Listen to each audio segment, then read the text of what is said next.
Alright, hey y'all. It is April 13th, and see, I didn't make a video yesterday. Let me tell you about my terrifying morning yesterday. I am someone who absolutely point blank refuses to deal with mice. I can't stand them. They scare the hell out of me. It's really funny because I will deal with most things that people don't tend to like. Like, I have zero problem with bugs. I have never come across one in my home, but in zoos and in the wild, when I've come across snakes, I have no issues with them. I can touch snakes, I can pick up snakes, provided I mean, you should never pick up a snake unless like you have to. Um, but I'm saying like when I've been at things with snakes and someone's like, here, hold the snake. I'm like, okay, cool. I have no problem with that. If they're outside, they're like little garden snakes. You can just kind of push them away if you don't like them. Whatever. Mice, cannot do. And part of my agreement of living with Eliza is that actually living with anyone I live with is that they have to deal with the mice. So I kind of thought that I might have been seeing some mouse poops around, and I wasn't sure if they were old or if they were new or what. I was like, let me put the trap out and we'll see what happens. Like, I knew I was alone, and so I was like, okay, every morning I have to check the trap because it's in a closet, so it's not like I could just look. Like I have to like open the closet, look at it. And I was like, all right. I mentally psyched myself up. I'm like, all right, there's a chance that there's a mouse in the trap, and you're gonna have to empty it. And so I had a whole plan. It was formulated. It involved tongs. Like I was ready. And then I opened the door, and so the kind of trap I have is like a covered trap, and there's like the little hole where the mouse runs in. You can remove it, so you can just release the catch and release the mouse into like the trash. So I open the door to the closet, and I don't see the trap. I just see the cover of the door where the mouse runs in. And I'm like, this is a big trap. It's it's easily about that big. And mice are not that big.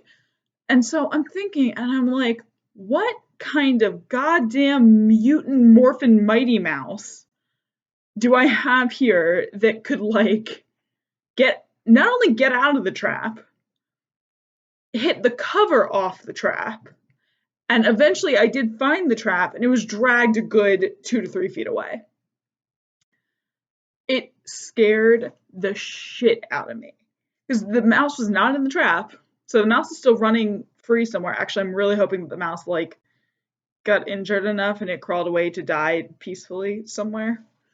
It's kind of my hope, so I don't have to deal with it. But just like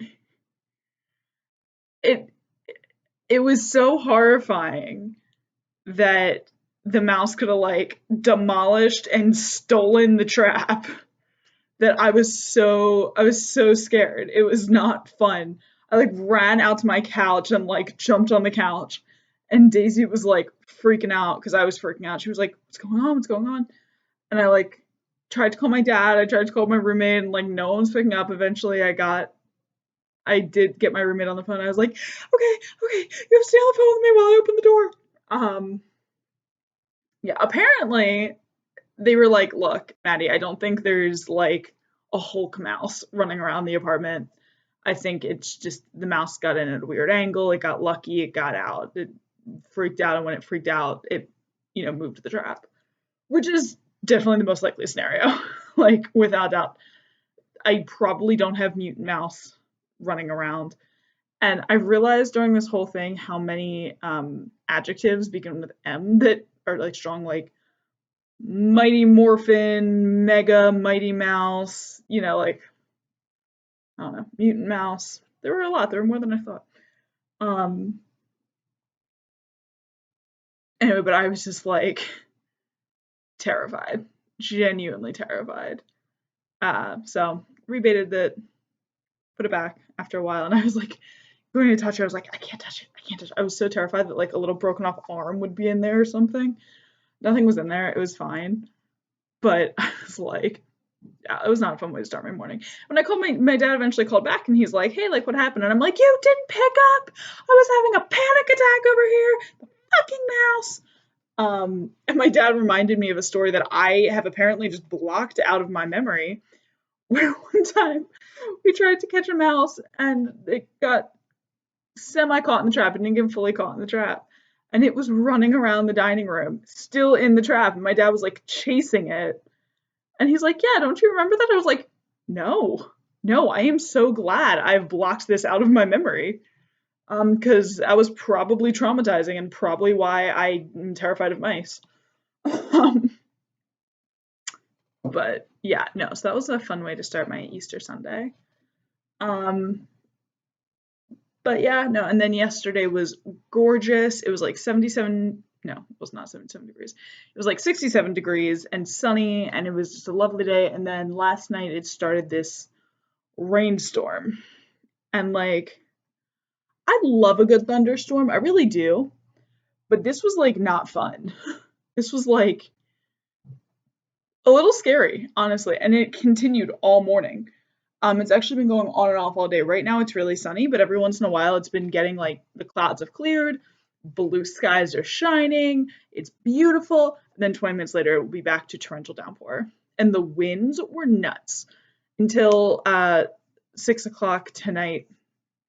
Actually, we're at 6 o'clock, so all day today, Montgomery County, where I live, has been on a tornado watch, which is, we don't get tornadoes here. I live outside of Philadelphia, in Pennsylvania, on the East Coast. Like, this is not tornado country. Although, to be fair, actually, I guess I've been in 2 tornadoes, and both were on the East Coast. One was literally, um, it was last July. It was actually my dad's birthday in 2019. We were up at Cape Cod for his birthday, and a tornado like went down our street. It actually ripped up a giant tree in front of our house, and thankfully it didn't smash any of the cars, but it did dent my car. But that thing was rough. There were like giant trees smashing houses, smashing cars. You couldn't drive. Um, it was so bad that we were like, should we get in the basement? Question mark. It's such a weird thing for us. We don't have tornadoes here. But yay, global warming. And actually, the other tornado I was in was when I was at summer camp. I was 16 or 17, I don't remember. Actually 16, I do remember. And I went to summer camp in the Catskills in New York. I went to Frenchwoods Festival, which, if anyone knows, it's a theater and performing arts camp. It's actually all kinds of arts. It's not just performing arts, but we're pretty well known for our performing arts. Anyway, I was in ballroom dance class, and ballroom dance class was at the bottom of the hill, so we were the last people to be told. And it had been thunderstorming all day, and someone ran down and ran into the room and was like, you guys all have to get into the dining hall right now. Because the dining hall was the only building that had generators. We were like, okay.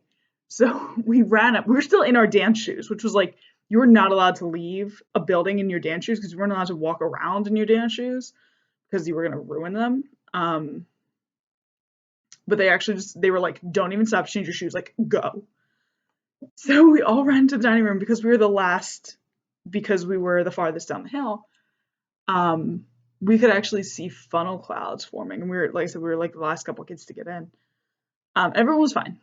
Everyone was fine in both these scenarios. No one was injured. There was property damage more than anything. Yeah, and then they kept us in the dining hall all day, or for the rest of the day. And we were already in the last period, so they were like, yeah, well, dinner was going to start in like 45 minutes anyway, so early dinner, everyone, yay! But while we were waiting, because my camp, kids stood up on the tables and started singing and dancing.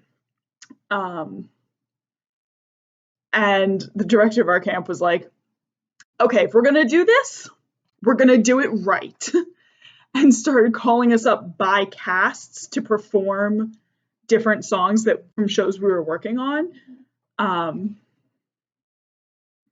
So yeah, and then we did actually lose electricity that night, and the freezer went down, so we all got extra ice cream, which was cool because they had to get it all out before it melted.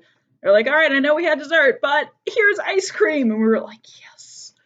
And then we all went back to our cabins. We didn't have like any evening activities that night, and so it was still pretty early, and we had no power at the time. Um, I'm like, what are we gonna do? And me and all the other girls in my bunk, we all had flashlights, right? Because they tell you at summer camp to bring a flashlight. So we all took our flashlights and with like string and pantyhose and whatever else we had, we like strung them over the beams in our cabins. And because we all had like tampons and pads of like different colors, shapes, and sizes, we played poker using the tampons and pads. Yeah, it was a fun night. Great night. Um, yeah, actually, I'm thinking about the second tornado, the one in Cape Cod. We also lost power that night. And like I said, it was my dad's birthday. And he and my stepmom are huge cooks and they were making this whole Middle Eastern thing. But thankfully, they'd planned to make like anything that had to be cooked was going to be cooked on the grill anyway. We still had the grill. Uh, so yeah, that was all good. And we just like lit candles everywhere that night. We sat outside and ate dinner. It was nice. So I actually haven't lost power, but I have heard that a bunch of people have lost power, which I'm not surprised by. The winds were, I could hear this wall behind me. This is actually the outside wall of my building. Um, and it was making so many noises, like so many scary, uncomfortable, not fun noises. And it was just, I'm sure it was joints just moving and creaking and stuff like that. But I'm thinking in my head, I started thinking, I was like, okay, if I have to get out, how do I go about that? Because obviously, like, I have to get my dog. I have to get like my car keys, so I can like get out. And I did start making like a slight mental list of like, okay, if I had 3 minutes to grab something, what would I be grabbing? Um, so yeah, that was fun. Um, in terms of COVID updates, it's standard good news and bad news. Um, we are at nearly 2 million cases worldwide. We're at 1.8 million right now. The US has the highest number of deaths. Yay. Smithfield, which is a pork processing or a pork producer, they make like, bacon and sausage and shit like that. They had to close down one of their plants after a huge outbreak there, which is very slightly worrying because I do have Smithfield bacon in my fridge. But at the same time, I'm like, Maddie, like, first off, it's been in my fridge for like nearly a week, so it's dead now. Also, I cleaned it off when I got it. So, yeah, that's the thing, if I haven't mentioned that. You have to clean your groceries when you get them now. So, when you get your groceries, either if you get them delivered or if you actually go to get them, you're supposed to have like a little station. Preferably, they want to be like outside your house, but that's like I live in an apartment, so that's not super an option for me. They want to be in like your garage or something, or your basement or whatever. And then you're supposed to like leave them there for like a hot minute, and then clean them all before bringing them upstairs or into the house or whatever. And you don't have to like fruits and vegetables, you shouldn't be washing with soap, but you have to like rinse them very thoroughly or use like a produce cleaner. So there's that. I just saw that 21 New York City, public school teachers have died due to COVID-19, which is just awful, absolutely awful. There's literally no other way just to be like, wow. China unfortunately had their highest number of cases in 6 weeks. They were on a decline for a while. Then it kind of revamped. Um, so that's going on. It's just I cannot express how, first off, frustrating it is to live in the United States right now. As someone who has very firmly and always believed in, universal health care and things like that, to see how other countries are handling this, like, my God, New Zealand.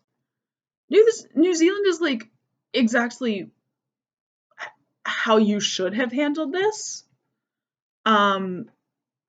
They, had, or South Korea, massive testing. Everyone was tested, mandatory closures of everything immediately, and they have like very limited cases and very limited number of deaths as a result of how they handled it.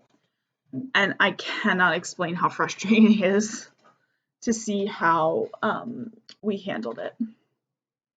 Well, I mean, it's not like I was personally consulted, but like how the United States handled it was just frustrating and scary, literally terrifying, thinking about how there are countries that conceivably could be back to normal in a month, and there's no way the United States is going to be one of them. And I'm terrified thinking how many people are going to die because Donald Trump's ego and him not wanting to mess up his re-election numbers and him not wanting this to, like, his ego of wanting to have a good legacy is literally killing people. And yeah, that's a very scary thought. Very scary thought. Not fun. Not fun in the slightest. But then you hear conflicting reports, and it's like how, I mean, I know media is biased in that, their goal is to sell you information, right? Or to get you to consume information. So they'll kind of say whatever they want to get you to do that, whether it be positive or negative, what you agree with, what you disagree with. But you hear reports of, things just going up and up and up, and then, well, I don't know. I've read an article today about how where I live, Montgomery County, there's a testing center in Ambler, and the tests could have indicated that like this week is our peak. And it's like, okay, well, that's really good news, But then I look at how many cases were reported today, and I'm like, well, it's just the conflicting information is very difficult. Not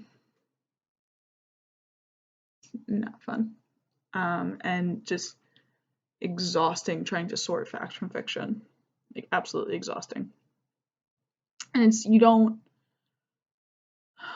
want to question the positive things, but you have to. You have to say, is that real, or is someone just, oh, well, somebody I talked to passing might have said something about how this could be the peak, And it's just very difficult.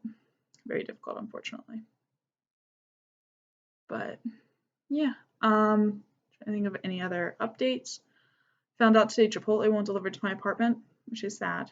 I don't know why. I don't know if it's COVID-19 related, but they keep sending me ads, and I was like, all right, fine. You keep sending me ads. You've done it. You've broken me. I will order the Blanc queso. And then they were like, all right, great, put in your address. Oh, we don't deliver there. And I'm like, fine. At my Chipotle, at least you can't pick it up anymore.